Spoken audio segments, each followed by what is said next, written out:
everyone, and thanks for Celestia and the Modular Summit for hosting and having me here. My name is Scott. I'm the founder of Argus Labs, and today I want to talk to you about the journey of how we beat the speed of light and how geolocalized sharded rollups will define the future of on-chain compute. I've spent the past 4 years of my life working on fully on-chain games. The video game industry as a whole is a massive industry that has dwarfed the normal Hollywood film-making industry for many decades now in terms of like market size. It's almost a $200 billion industry that continues to redefine itself in the medium and the way that we build better games and to how we can get it to the hands of as many people all around the globe. From someone who is just like playing League of Legends in their bedroom to people who play them competitively in the largest stage around the world in a sports tournament. And fully on-chain games is like no different. Fully on-chain games is yet another medium that we are exploring and we believe is going to be the future of like how we build video games. And since the day that I started working on fully on-chain games back in 2020, when I created Dark Forest, which is the first fully on-chain game that defines the category, people have always asked me, why on-chain games? Why build a game where every single game move and transaction happens on-chain? Blockchain is shit, the blockchain is slow, like why go all to this trouble to build a game that is like fully on this quirky compute platform? And so, to answer this question, I really want to take us back to the history of like the evolution of video game as a whole. This is the Atari 2600. It's made in 1970s. This is the days where microprocessor is like still a new invention. They're expensive. It's not accessible. This small hardware, while you can fit it at your home, doesn't really have a lot of space for the hardware of the time. So you don't really have access, like a lot of space to store these large barcode machines. And remember, in 1970s, the dominant form of fun and gameplay in like a video game is like large coin-operated machines that you would have to go to an arcade to play. These coin-op machines are producing many companies and even Atari themselves like millions of dollars of revenue. They're successful. People play them all around the globe, and everyone knows that arcade machine makes money. Atari 2600, on the other hand, is like somewhat of a dark horse. You don't really understand this new like hardware, like you don't really know whether people will buy them. It has a lot of constraints. It was like expensive to do the research, to develop, and even the games that you can play in this Atari 2600 is nowhere close to the quality of games that you would be able to have access to in these large arcade machines and the coin-op. But sooner or later, within a few years, the Atari 2600 became one of the most successful like video game console in North America. It became the dominant form of play and wiped coin-operated machines off the planet. You might see coin-op machines these days, but it's nothing more. The novelty is dwarfed by the mobile phones and the game consoles that you see today. This is Doom, made in the early 1990s by the legendary programmer John Carmack from id Software. Doom was the pinnacle of like computer graphics at the time. When every other game was just like a simple 2D game, one crazy guy called John Carmack decided that, hey, we'll build one of the early primitives for like 3D games, and which resulted in Doom being created. There was like no clear reason like why we needed a 3D game, but it was like something that is exciting, that is like something that inspired people, and to this day have transformed the way that we see and build video games. And most importantly, it defines the leading edge of computer graphics in the 1990s. This is Ultima Online, launched in the late 1990s by Origin Systems, which is under the umbrella of Electronic Arts. At the time, the internet was this like new, weird, quirky thing. People didn't really understand it. People even didn't really think email have a real purpose. And Origin Systems built Ultima Online under the umbrella of EA, where their business analyst thinks Ultima Online would never succeed because internet wasn't as accessible. It was like expensive. Those dial-up phones are like has a shitty user experience. Like people just like wouldn't want to play these games. That is like so hard and will never make money. And boy, how were they wrong. Ultima Online quickly redefines the MMO category, and it is now the ancestor of all the many massively multiplayer online games that we play today. If you think about it, video game is very different than many softwares that we're building and using every day. We can't really see video games from the lens of a B2B SaaS product. Video game is like closer to an art form looking for a new medium. For wherever there is like a place for a video game to go, like fun, it will be derived from it. And if you think about it too, one thing that all of these games have in common, from the Space Invaders of Atari 2600 to Doom of the personal computers to Ultima Online of the internet age to Farmville from like the days of Facebook games to Candy Crush from the age of mobile games, all of those things have one thing in common, which is that they use compute as a medium. And we believe where there is compute, there will be some new novel form of fun, and there will be computer games. And so we realized that the better question to ask ourselves is not why on-chain games. The answer to ask ourselves is like, why not on-chain games? Because yet again, blockchain is just yet another novel form of compute. It gives you weird tools in the toolbox for a video game that allows you to create a new novel form of fun, such as interoperability, composability, immutability, and the list goes on and on. This is the painting, The Great Wave of Kanagawa, which is a form of art from Japan called ukiyo. The Great Wave of Kanagawa is beautiful, and it's also made 200 centuries ago in the 1800s. This is the Mac Paint. This is a software made by Apple in the 1900s, obviously, like in just these past recent decades, in the 1980s, and it cost $200 at the time to purchase. And like if you convert this to the dollar amount today, Mac Paint costs $600 for one piece of software. The Mac Paint is expensive, and it's like extremely limited. You don't have a large canvas size. You don't even have colors. All of those fidelity, all of the things that you could have done in a traditional painting 200 years ago, you cannot do in Mac Paint. But yet again, this is like where we are. This is like where blockchain currently is today. Blockchain so far have been a terrible medium for us to create video games, just like how the Mac Paint is a terrible way for us to make digital arts in the 1980s. And so what it is really making it hard for us to develop a video game fully on chain? Why does like all of these DeFi protocols and all of these different DEXs and like whatever use case or stable coins can work just fine on a blockchain, but these seemingly simple and joyous industry of video games are not able to build their product in a blockchain, right? Everyone tells us that the infrastructure is already there, it's already solved, but why are we not seeing on-chain games? The answer is simple. It's speed. And when we talk about speed, people often underestimate how performance intensive building a video game is, and especially how important speed is in building an online game. And when we're talking about speed, we can't really boil it all down to just transaction per second. When we're talking about video games, and especially online games, there are many measures of speed that we have to understand. There are ticks per second, there are entity updates, and there are also action latency. First, let's talk about the first two by talking about this one very simple game called Agar.io, which many boring high school students and college students play in their classroom all across the globe. Agar.io is an indie game. It's one of those games that you just build for fun. It's not like a complex game onto its own. And even Agar.io has 20 ticks per second and are able to support 200 concurrent players per room. This might not seem like a lot, and it's hard to understand if you've never really developed a video game, let alone an online game. But to put this in a blockchain terms for us to be able to easily understand, Agar.io has basically 50 millisecond block time with their 20 ticks per second.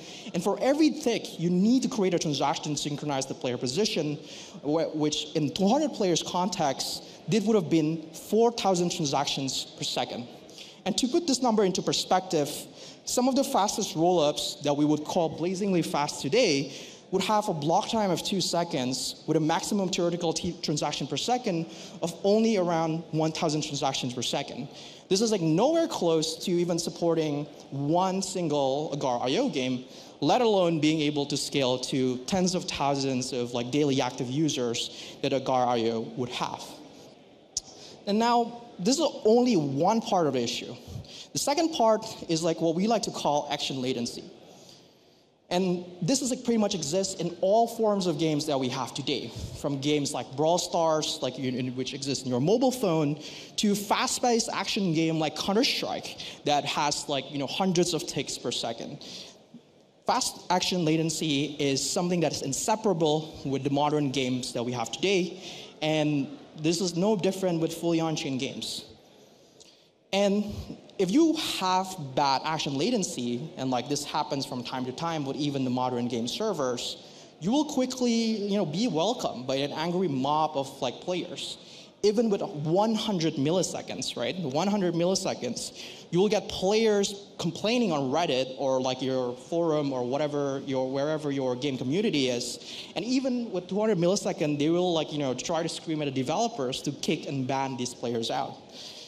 And to really understand why this is a problem for fully on-chain games today, we first have to understand how the networking architecture of existing blockchains work. And to really analyze this architecture, we have an easy way to measure this by introducing something that we like to call time to action. Time to action is the time it takes for a player move to be recognized. And this is measured by calculating the client to the server latency. How much time does it take for the client to submit the data to the server? The state transition delay, which is the time it takes for the server to process the state in transition, and then afterwards sending that like new state, the new world game data, to the client, to your screen, and getting it rendered. So if we were to trace all of this, we will see that we are bounded by the speed of light. As many things in computation, there's nothing you can do to really beat, in its literal sense, the speed of light. You are limited by how fast light can travel in your hardware, in networking cables, and so on and so forth. And if you were to follow the path of light in a fully on-chain game move, you'll first have to submit your game client transaction into a full node RPC, which is based on where you are in the world. And afterwards, your full node would have to gossip that transaction into a sequencer, which will take an extra, like, hundreds of milliseconds, depending on where your full node is collocated. And then you have to wait an additional second of block time for the sequencer to process the block, and then an additional 200 milliseconds of network latency for the full node to sync. And then afterwards, you'll also still have to rely on an external indexer to fetch the data from a full node, which could take multiple round trips of times network latency. And then it's not quite done yet. Then we have to process those data and then store them in an external SQL database. And only after completing all of those steps that we're able to go back to the game client and send the data there. And so the way that we can measure this is by isolating this step right here, right? So the process where the state transition actually happens. So if we add this up, we get this chart, and if we add this up, we'll have the number around 1,520 milliseconds, or in like human terms, 1.5 seconds. And this is like a very conservative estimate. In reality, the numbers can be much higher and much higher variance due to like congestion issues, like P2P, like layers being unreliable, rate limiting, et cetera, et cetera. And this is the state of the art for current on-chain games.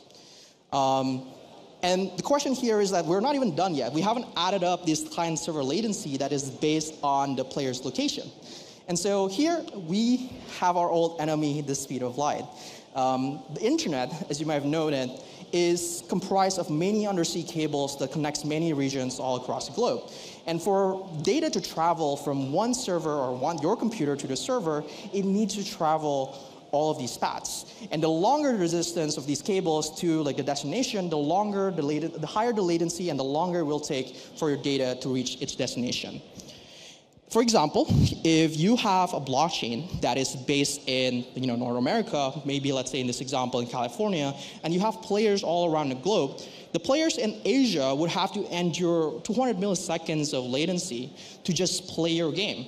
And like the same way for people in South America, Africa, Europe, and whatsoever. These are all paths that will introduce friction for gameplay and will cause a lot of forms of games to be completely unplayable as a fully on-chain game. This is like a chart that I took in my hotel room using the hotel Wi-Fi from Brussels. And as you can see here, to reach different servers, to reach different AWS regions all across the globe, you can vary from something as under to 50 milliseconds if you have a server hosted in Frankfurt, to up to 200 milliseconds in my home city, Jakarta. And this also have other regions like US West, US East, which I kind of couldn't fit in this chart. But to give you an example, if you were to have, let's say a server in Jakarta and you're hosted in Brussels, you would have to endure these like 200 millisecond round trip time, which is going to be split across the client server and server client latency, bringing up additional time to action for your game. And again, to put these numbers into context, we have around like 1,700 of milliseconds of time to action latency for these blockchain games. And the standard for an online game that has real-time interactions are under 100 milliseconds. Remember that Agar.io is being played at 60 millisecond latency. And so the current speed for a blockchain we have today is nowhere close to be able to reach this. And so the question here is like, are we fucked? Well, if you've been listening for the past 10 minutes, you'll quickly know that the answer is yes. And thanks for coming. But I'm just joking, because that would be not fun if I just end my talk here. So a lot of these things are the problems that I've learned from helping build the first fully on-chain game, Dark Forest, back in 2020. As we build the game, we quickly realized that all of these three problems are appearing left and right and affecting the gameplay of our users. And the same problem that I've mentioned today, speed for ticks per second, NTT updates, and action latency, is everywhere. Every part of the gameplay is affected by these three key pillars that we have talked about in the previous slides. And so this is like why we built the World Engine. The World Engine is built on three fundamental theses that we have in our vision towards the future of how we are going to make fully on-chain games practical, realistic, and fun. And our first bet is that we believe that the general purpose blockchain does not fulfill the intensive requirements for a fully on-chain game. The architecture, the things that a blockchain or an L1 or an L2 typically optimizes for transactional types of applications like e-commerce app or DeFi trade, these are very, very different server architectures than like one you might see in a traditional game server. And the only way that you're able to really scale and achieve the flexible demands of a game server is through execution sharding, which allows it to be indistinguishable with how traditional game servers scale. And building fully on-chain games eventually will be as easy, if not easier, than building a Web 2 game. These are the three main goals that we're working towards, and this is like how we're going to achieve them using the World Engine. So first, we need to understand how World Engine's execution sharding works. In a traditional rollup, in our basic rollup in this chart, we have, the way that you would scale compute is by spinning up new rollups which have, settles to the same settlement layer, and it would have maybe a 7 days challenge period for you to be able to communicate with different rollup. This is problematic because it fragments composability, and it also slows down the ability for your players to interact with each other if they're located in separate rollups. On the other hand, World Engine, with using execution sharding, is comprised of a single unified rollup cluster that has both the EVM base shard and unlimited amount of game shard that you can deploy to scale to the demands of your users. And another thing that we do, and you might have noticed from the previous slide, is that we don't only have a single runtime for everything. We have two different runtimes for processing two different kinds of application usage. And this is what we like to call our multi-runtime asynchronous execution. To kind of really understand how this works, we first need to understand, again, put this into an analogic perspective of railroad tracks. So if you were to see a basic rollup, you can imagine this as, imagine the world having a single rail track. You're going to have blocks for once every 1 second, only for one EVM runtime and nothing else. So if there are more user demands, or you need faster blocks, or you need to have more users, etc., you can't really have more of them because you only have one railroad track, and this is all you get with a one single basic rollup. With a World Engine sharded execution, you can have multiple runtimes running next to each other, processing different games at the same time, or different game rooms at the same time. You can still have the EVM shard running like at 1 second per block, but you can also have game shards running up to 30 ticks per second side by side to them.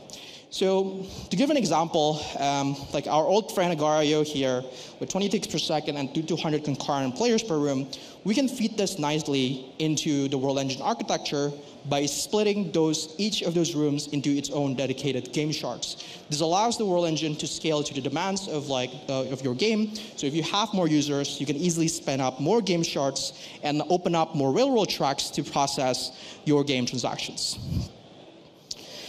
And by using this multi-runtime approach, you get the best of both worlds. A lot of blockchain developers do not want to relinquish the tooling compatibility that you have from the EVM. And this is like where the EVM base shard will come into play. It will become the economic hub and composability hub for your game players and also other infrastructure provider to integrate with the rest of your gaming ecosystem. This will be your hub for economic activity, where you can have item marketplaces, game treasury, etc. And you can use this for cross-shard composability, which is again the secret sauce for many fully on-chain games that allows you to deploy your users to deploy smart contracts to extend the game fully on the EVM. And on top of that, again, the EVM base shard is fully compatible with EVM wallets, tools, etc. So you don't have to use another new wallet app for your EVM base shard. And on top of that, the game shard is a dedicated blockchain that is designed from the ground up to be high performance and is designed to handle performance-intensive on-chain gaming computes. And it allows us to process this at 30 ticks per second, more than 5,000 entity operations per second, and allows for many performance gains via our native entity component system data locality, caching, and I/O optimizations. These performances are comparable to classical game servers. These are numbers that we benchmark against like the Unity netcode and other game server architecture that we found in the market, and the game shard fits that side by side. And now we've solved part of the equation, but we still have one more thing that we need to resolve, which is the action latency. Recall that this is like how a traditional basic rollup is architected today, and this is like how we are able to simplify those architecture in our game optimized shard. With the game shard architecture, it is wholly designed for fast time to action. A basic rollup these days that uses a normal Go Ethereum client has a lot of baggage that is unneeded from like a layer 1 architecture. It has a mempool that requires like P2P message gossips. It has like bad kind of data caching, which makes it reliant on an indexer, which also slows down and increases the complexity of your server architecture for your on-chain game. By eliminating all of those dependencies, we're able to make the game client be able to talk directly with the game shard sequencer and eliminating a lot of these unneeded network latency that plagues your game. And this is made possible yet again with the game shard state optimization that is only possible by dedicating one architecture towards this one simple use case. And this is where we are today. From a regular blockchain that would take 1.5 seconds, we are able to reduce this time to 30 ticks per second, which is 30 milliseconds, which is a staggering 1,480 milliseconds faster. But this is, again, still a part of the problem. We need to figure out the client-server latency and the server-client latency. So again, remember that this is like how a regular rollup works. A regular rollup only has like one block producer, which is based in like one region, and therefore your players will have to endure like different latency delays based on where they are located in their regions. And this is like how the world will look like with the World Engine. With sharding, you can have multiple block producers just geolocalized into many regions all across the globe, allowing you to have a fast, low latency experience for all of your users, regardless where you're from. And this give you also additional benefits by reducing geographic centralization, which leads to better availability and fault tolerance for your gameplay community. Adding all of these up together, the 30 milliseconds client-server latency, and then like server-client latency of also 30 milliseconds, and also the speed up that we have from the state transition delay, the World Engine is able to provide you with 18.5 times faster time to action in comparison with the current basic rollups that we have today, allowing more fully on-chain games to be built and a wider variety of gameplay mechanics to implement fully on-chain. Now we have solved all of these three main problems. Have we solved everything? Unfortunately, we have like one more thing. And this is developers. Development time is like one of the most important things in video games that people don't talk about. As players, we just like waited until like, EA publishes their new game, and we don't really know how much it takes to like, build a video game from scratch. And like some of these games will take years to build. And this is the problem we also have with fully on-chain games. Developing a fully on-chain game is extremely difficult, and it's a time-consuming and complex endeavor with talent shortage, plaguing the industry due to how difficult it is to build a fully on-chain game. And this is like one thing that we want to solve with the World Engine 2. As the game developers ourselves, we build a lot of toolings to make the life of game developers easier by creating a CLI tool to make it easier to scaffold a project, and also World Editor, which is a graphical user interface program that allows you to inspect the entire game state easily and also manipulate the game state as you iterate and prototype your game, and many other tools that I can't fit within this slide. And we will have integrations with all the major game engines, such as Unity, Godot, Unreal, and programming language SDK for JavaScript, C#, and so on and so forth. And none of this would have been really cool without some game pictures. And so to give you some examples of the games that we've seen made on the World Engine, one of them is Dark Frontier, which many people from the modular community have been fortunate to be able to play, which was launched earlier this year. And Dark Frontier was a fully on-chain space conquest MMORTS powered by Zero Knowledge Proof, launched in December 2020. And during the week that was launched, it has processed 700,000 transactions, which is a staggering amount due to the intensity of gameplay that the game has. And of course, just right before our talk, we have Evolute, which are building Gravitation.io, a novel real-time fully on-chain game where Agario meets some virus survivor.